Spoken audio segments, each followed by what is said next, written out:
You are listening to Democracy Now!, the War and Peace Report. I'm Amy Goodman. On this 50th anniversary of the CIA-backed coup that overthrew the democratically elected Prime Minister of Iran, Mohammad Mossadegh. We are talking to Stephen Kinzer. He is author of a new book, All the Shah's Men, An American Coup and the Roots of Middle East Terror. In a minute, we're going to go to old film about the coup, where former CIA agents talk about their role in it, but talk about the man in the CIA who spearheaded this, Kermit Roosevelt. One of the reasons I wanted to write this book was because I've always been curious about exactly how you go about overthrowing a government. What do you do after you choose an agent and assign a lot of money? Exactly how do you go about doing it? Kermit Roosevelt really is a wonderful way to answer that question. What happened was this. Kermit Roosevelt, who, as you said, was Teddy Roosevelt's grandson, was the Near East director for the CIA, and he slipped clandestinely into Iran just around the end of July 1953. He spent a total of less than 3 weeks in Iran. That's only how long it took him to overthrow the government of Mossadegh. And one thing that I did realize as I was piecing together this story is how easy it is for a rich, powerful country to throw a poor, weak country into chaos. So what did Roosevelt do? First thing he did was he wanted to set Tehran on fire. He wanted to make Iran fall into chaos. So he bribed a whole number of politicians, members of parliament, religious leaders, newspaper editors and reporters to begin a very intense campaign against Mossadegh. And this campaign was full of denunciatory speeches and lies about Mossadegh.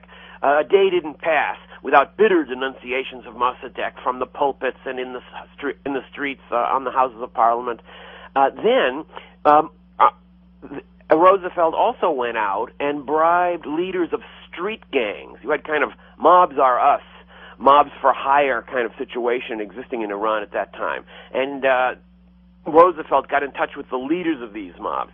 Finally, he also bribed a number of military officers who would be willing to bring their troops in on his side at the appropriate moment. So when that moment came, the fig leaf of the coup was, as you said, this document that the Shah had signed rejecting the prime ministership of Mossadegh, essentially firing him from office. Now, this was a decree that was of very dubious legality, since in democratic Iran, only the parliament could hire and fire prime ministers. Nonetheless, the idea was that this decree would be delivered to Mossadegh at his house at midnight one night, and when he refused to obey it, as he probably would, he would be arrested. That was the plot. But what happened? The officer that Kermit Roosevelt had chosen got to Mossadegh's house at midnight, presented the decree firing Mossadegh and preparing to arrest him, but other loyal soldiers stepped out of the shadows and arrested him. The coup had been betrayed. The plot failed. The man who was supposed to arrest Mossadegh was himself arrested. And Kermit Roosevelt woke up the next day with a cable from his superiors in the CIA telling him, "My God, you failed. You better get out of there right away before they find you and kill you." But Kermit Roosevelt, on his own, decided that he would stay. He figured, I can still do this. I was sent here to overthrow this government. I'm going to make up my own plan. Now, he had help before from Norman Schwarzkopf, is that right? Schwarzkopf's father. There's a fantastic cast of characters in this story, and one of them is Norman Schwarzkopf, who had been the head of the investigation into the Lindbergh kidnapping while with the New Jersey State Police, had spent many years in Iran during the 1940s and was a very flamboyant figure with great influence on the Shah. He was one of the people that Kermit Roosevelt brought in to pressure the timid Shah into signing this fateful decree. Now, the decree finally failed to have its desired effect, as I said.